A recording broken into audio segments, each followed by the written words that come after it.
Assalamualaikum warahmatullahi wabarakatuh. Kembali lagi dengan Ibu. Hari ini kita akan mempelajari IPS KD 3.2. Motivasi hari ini, kalian ibarat tanah liat, mau membentuk dirimu seperti apa untuk masa depan. Tanah liat yang memiliki nilai jual dan keindahan yang tinggi atau tanah liat yang gagal bentuk. Ayo.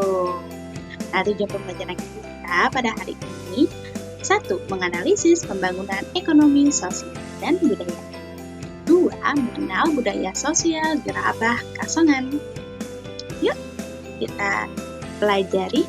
Bukalah halaman 137 sampai 138. Ulasan gerabah Kasongan. Nah, apa sih itu Kasongan? Kasongan itu adalah sentra kerajinan paling terkenal di Bangunjiwo dan aset berharga Kabupaten Bantul, Yogyakarta. Bahkan yang terkenal malahan tentang kasongannya dibandingkan dengan desanya, yaitu Bangunjiwo.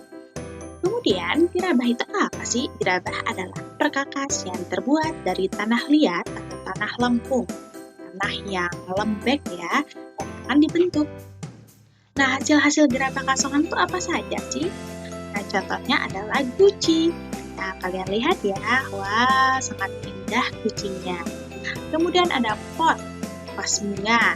Nah, seperti ini gambarnya. Kemudian ada air mancur. Nah, nih seperti ini air mancurnya. Ini bisa kalian beli ya.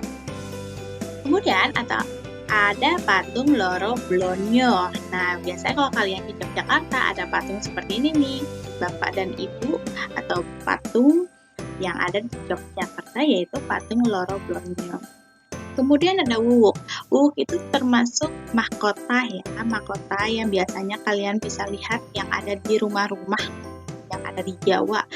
Itu biasanya pakai, nah itu disebutnya dengan wuwuk ya.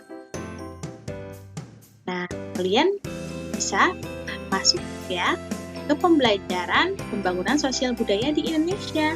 Nah, pembangunan sosial budaya adalah proses budaya yang terencana mewujudkan kesejahteraan rakyat ditandai dengan meningkatkan kualitas kehidupan yang layak dan bermartabat.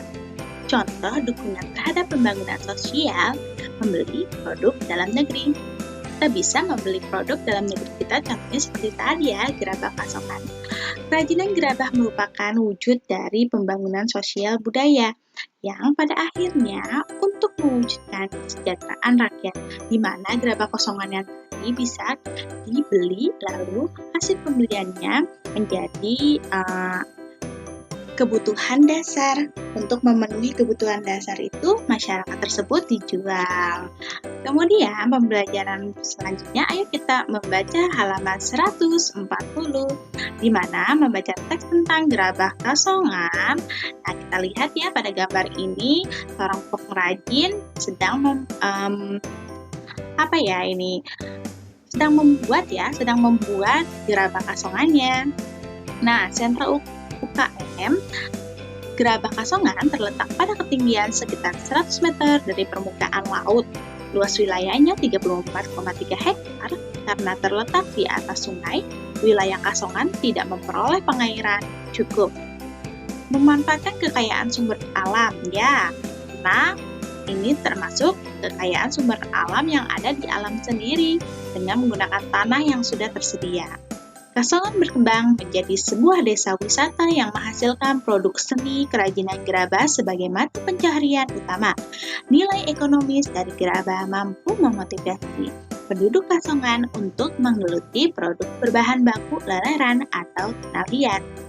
Tersebut menjadi andalan kehidupan sehari-hari. Masih di halaman 141 ya.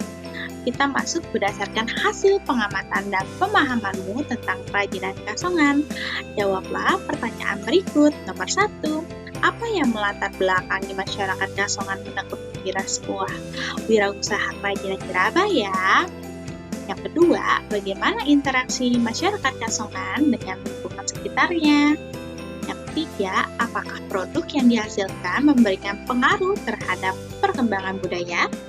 Keempat, apakah produk yang dihasilkan dapat dimanfaatkan untuk penghidupan keluarga para perajin? tuangkan penjelasanmu dalam bentuk diagram dan tulisan. Nah, masih di halaman yang sama.